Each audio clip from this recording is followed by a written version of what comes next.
¿Alguna vez te preguntaste qué pasó realmente con los hombres que llevaron al Hijo de Dios a la muerte? Porque la historia que todos conocemos termina mucho antes de lo que crees. La crucifixión no fue el final, fue el punto de partida de una cadena de destinos tan oscuros, tan inesperados, que durante siglos casi nadie se atrevió a contarlos.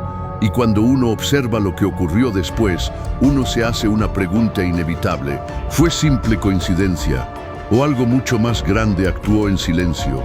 Hoy vas a conocer el lado oculto de esa historia, los relatos bíblicos, históricos y antiguos que revelan los horribles finales de quienes tocaron, traicionaron o se burlaron de Jesús, creyendo que nunca pagarían el precio. Prepárate, porque lo que estás a punto de descubrir no lo vas a olvidar jamás. El engranaje de la condena. ¿Quiénes fueron realmente los responsables? Para entender los destinos oscuros que vas a escuchar hoy, primero tenemos que ver cómo se movió el engranaje que llevó a Jesús a la cruz. No fue obra de una sola persona, sino de un sistema entero que se activó casi como una máquina perfecta. Todo empieza en lo más alto del poder religioso, el Sanedrín.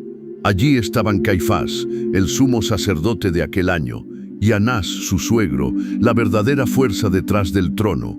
Ellos fueron quienes vieron en Jesús una amenaza directa a su autoridad y quienes decidieron que debía ser eliminado cuanto antes. Pero para ejecutar su plan necesitaban algo más.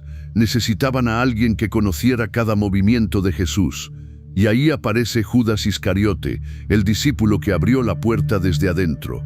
Con la traición lista, el Sanedrín llevó el caso hacia el único poder que podía firmar una sentencia de muerte: Roma. Ahí entra en escena Poncio Pilato, el gobernador que tenía la última palabra, un hombre atrapado entre su conciencia y la presión política y que al final cedió. Pero no estuvo solo. Herodes Antipas, gobernante de Galilea, también tuvo su parte. Se burló de Jesús, lo ridiculizó y lo devolvió como un juguete roto, sin sospechar cómo terminaría su propia historia. Y finalmente están ellos, los soldados romanos, los que clavaron los clavos, los que se repartieron la ropa, los que levantaron la cruz, hombres que pensaban que era solo otro día de trabajo.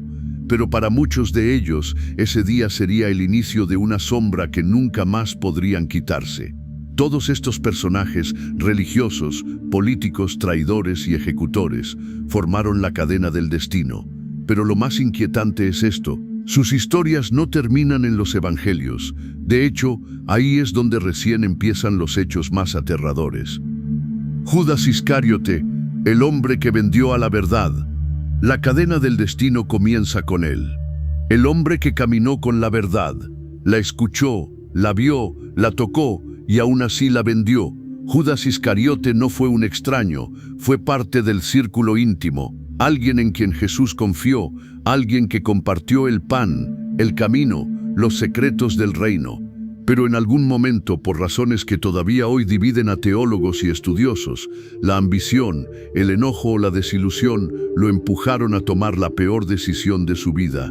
Esa traición, 30 monedas de plata por el Hijo de Dios, fue el primer movimiento que encendió todo. Y desde ese momento, Judas dejó de ser un discípulo para convertirse en un hombre consumido por su propio destino. Su final está descrito de dos formas distintas, y ambas son igual de terribles. Los evangelios cuentan que, cuando la culpa lo aplastó, Judas devolvió el dinero y fue a colgarse, incapaz de soportar el peso de lo que había hecho. Una muerte rápida, desesperada y silenciosa. Pero el libro de los Hechos describe algo aún más escalofriante. Dice que Judas cayó de cabeza, se reventó por el medio y sus entrañas se derramaron. Un final brutal, grotesco, como si el cuerpo hubiera reflejado por fuera lo que su alma ya estaba viviendo por dentro. ¿Por qué dos versiones tan distintas? ¿Fue un solo hecho visto desde ángulos diferentes?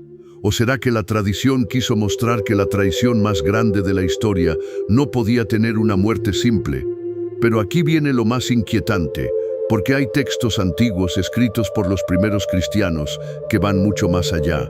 Algunos decían que Judas quedó atrapado en un tormento que no podía terminar, convertido en un símbolo eterno del remordimiento humano. Otros lo describen hinchado, deformado, incapaz de morir plenamente, como si su propia culpa lo hubiera condenado a seguir existiendo entre sombras. Historias que, verdaderas o no, revelan una sola cosa. Para Judas, la traición no fue el final, fue el comienzo de un destino del que ni él mismo pudo escapar.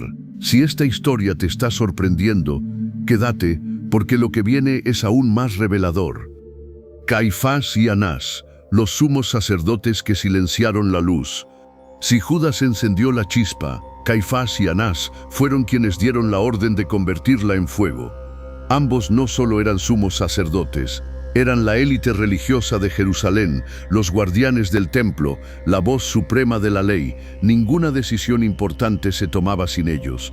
Y cuando Jesús empezó a atraer multitudes, a desafiar tradiciones, a sanar sin pedir permisos, ellos sintieron que su poder empezaba a resquebrajarse. Para ellos, Jesús no era un Mesías, era un riesgo político, un problema que si no se detenía rápido podría encender una revuelta, y Roma no era amable con quienes perdían el control del pueblo.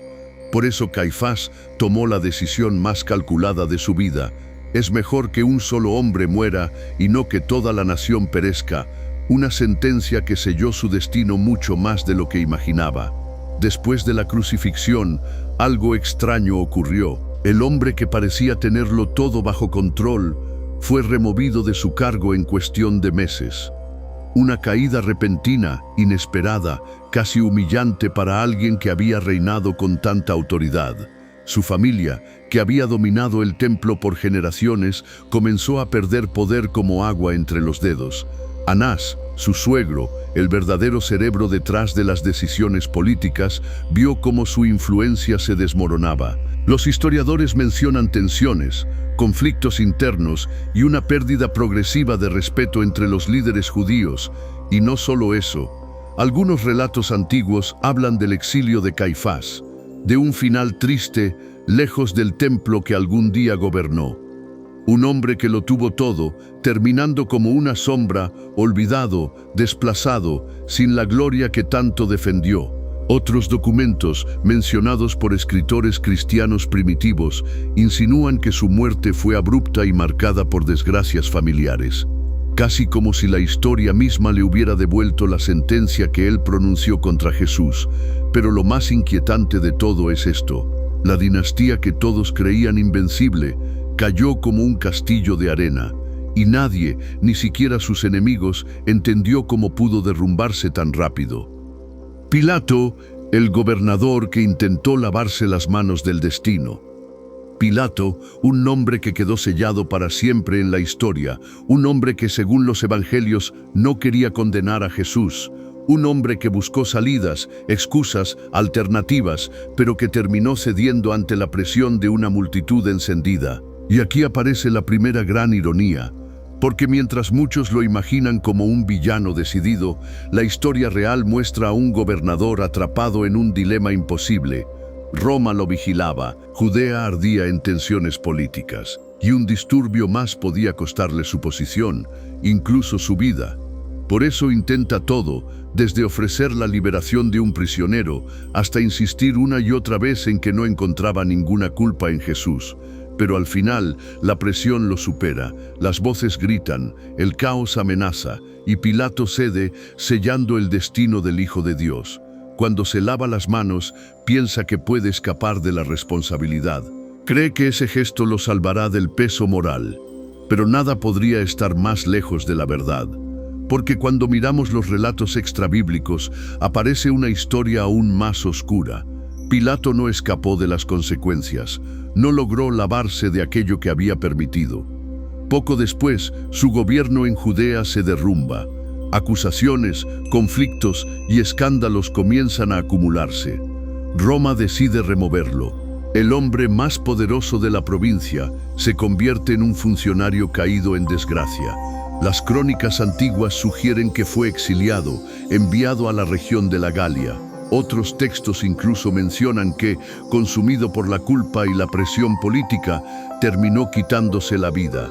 Un final trágico, sombrío, casi simbólico. El hombre que intentó limpiar sus manos del destino terminó siendo arrastrado por él. Pero aquí llega el verdadero giro, porque, aunque el destino de Pilato es trágico, hay uno cuyos últimos días son aún más escalofriantes, uno cuya caída resonó en toda la provincia y marcó la historia con un silencio aterrador, y su historia comienza justo ahora. Herodes Antipas, el rey que se burló del hombre del dolor. Si hubo un personaje que encarnó la burla, la arrogancia y el abuso de poder, fue Herodes Antipas. Cuando Jesús es llevado ante él, Herodes no busca justicia, no busca verdad, busca espectáculo. Quiere un milagro, quiere entretenimiento, quiere ver al nazareno hacer trucos frente a la corte, como si fuera un bufón más del palacio. Pero Jesús guarda silencio, un silencio que corta el aire, un silencio que expone la farsa del rey. Y ese silencio lo enfurece. Los evangelios cuentan que Herodes y sus soldados se burlaron de él, le pusieron un manto brillante, lo ridiculizaron, lo trataron como a un falso rey. Un acto pequeño en apariencia, pero lleno de desprecio hacia el hombre del dolor. Y sin embargo, nadie imaginaba lo que vendría después. Porque Herodes Antipas, el hombre que se creyó intocable, terminó viviendo uno de los finales más humillantes de toda la historia bíblica. Durante años gobernó con mano firme, protegido por Roma, creyendo que su poder era eterno. Pero las alianzas cambian y los imperios no tienen amigos, solo intereses. Roma lo traiciona, su propio cuñado lo acusa. Las intrigas políticas lo devoran. Herodes Antipas es destituido, despojado de todo, roto por dentro y por fuera, exiliado junto a Herodías, la mujer por la cual ya había provocado un escándalo nacional. Los relatos antiguos cuentan que vivió sus últimos días consumido por la vergüenza, la amargura y enfermedades que lo deterioraron físicamente. El rey que se burló de Jesús terminó siendo recordado, no por su poder, sino por su caída. Pero aquí surge un detalle aún más perturbador. Porque aunque Herodes enfrentó un final humillante, ninguno sufrió un destino tan inmediato, tan brutal y tan misterioso como aquellos que tocaron el cuerpo de Cristo. Y ese capítulo apenas se está abriendo. Los soldados romanos, la maldición de la cruz. Cuando pensamos en la crucifixión, solemos imaginar a los líderes, a los gobernantes, a los grandes nombres. Pero hubo otros hombres, hombres sin nombre, sin gloria, hombres que estuvieron cara a cara con el Hijo de Dios en sus últimos momentos. Los soldados romanos. Para ellos, la crucifixión era rutina, un trabajo, un procedimiento más. Clavar manos, clavar pies, levantar la cruz. Ninguno se detenía a pensar en el alma del condenado. Pero ese día no era un día cualquiera. Entre esos soldados había uno que destacó, el centurión que, viendo cómo Jesús murió, declaró, verdaderamente este hombre era hijo de Dios, un acto de fe en medio del horror, un rayo de luz en un lugar donde reinaba la muerte. Y aún así, incluso esa chispa de reconocimiento no lo salvaría completamente del misterio que vendría después. Las tradiciones antiguas y los relatos apócrifos hablan de un destino oscuro para los hombres que tocaron el cuerpo de Cristo. Historias transmitidas en susurros, porque nadie quería creer que algo así pudiera ser real. Se decía que uno de los soldados que sostuvo los clavos sufrió una fiebre violenta que lo consumió en pocos días, que otro, encargado de perforar el costado de Jesús, murió en batalla de forma tan brutal que sus compañeros aseguraron que algo lo había empujado al desastre. Hay relatos de desapariciones inexplicables, de hombres que parecían perseguidos por una sombra que nadie más podía ver, de vidas que se desmoronaron como si arrastraran un peso invisible. Y así, pieza por pieza, historia por historia, se forma un patrón inquietante. En Roma podían escapar de enemigos, de guerras, de conspiraciones, pero ninguno escapó del eco de ese día, el día en que tocaron al Hijo de Dios. El clímax de esta verdad es tan contundente como escalofriante. Ninguno salió indemne, ninguno, porque aunque eran simples soldados, ejecutores del imperio, sus nombres quedaron atrapados para siempre en la sombra de la cruz. Y si estás aquí hasta este punto, gracias. Estos detalles casi nadie los conoce. Destino o justicia divina. Después de escuchar los destinos de estos hombres, una pregunta comienza a arder en lo más profundo. ¿Fueron simples coincidencias? ¿O hubo algo más? Algo que no se puede medir ni ver, pero que actúa en silencio desde el principio de los tiempos. Porque cuando uno observa cada caída, cada enfermedad repentina, cada exilio, cada muerte inesperada, la línea que los une se vuelve imposible de ignorar. Y aquí aparece una verdad que atraviesa toda la Biblia, desde Génesis hasta Apocalipsis. Lo que el hombre siembra, eso cosecha. No como un castigo impulsivo, no como una venganza celestial, sino como un principio espiritual que sostiene el universo. Estos hombres no fueron alcanzados por un rayo divino, no apareció un ángel con una espada ardiente, no hubo una intervención dramática del cielo. Lo que ocurrió fue algo más sutil y más aterrador, las consecuencias inevitables de tocar la luz con manos de oscuridad. Cada decisión trae una sombra, cada acto tiene un eco, y cuando ese acto toca al Hijo de Dios, el eco resuena más allá de la historia, más allá de la vida, más allá de lo que podemos entender. Este no es un relato de venganza, es un recordatorio eterno. Nadie puede destruir lo sagrado sin destruir algo dentro de sí mismo, y quizá esa sea la lección más profunda de todas.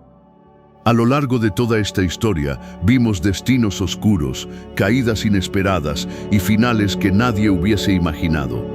Pero detrás de cada uno de esos relatos se esconde una verdad más grande.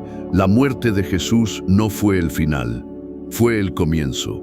Los hombres que intentaron apagar su luz terminaron consumidos por su propia oscuridad. No porque Dios los haya perseguido, sino porque cuando alguien se levanta contra lo sagrado, termina chocando con una fuerza que no puede controlar.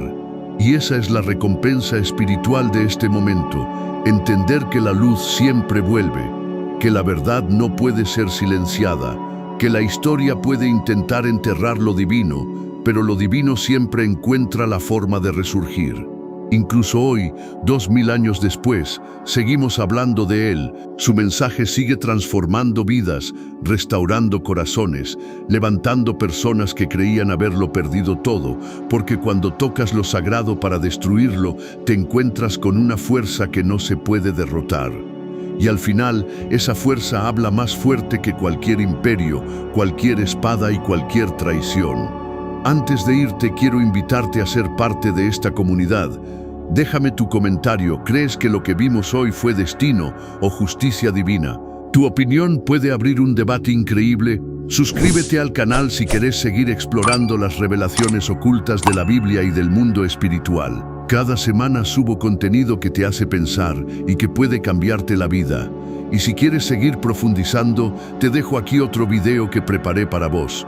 Un misterio oculto que te va a volar la cabeza y que complementa perfectamente lo que acabamos de ver. Gracias por acompañarme en este viaje. Nos vemos en el próximo episodio. Y que la luz te encuentre siempre.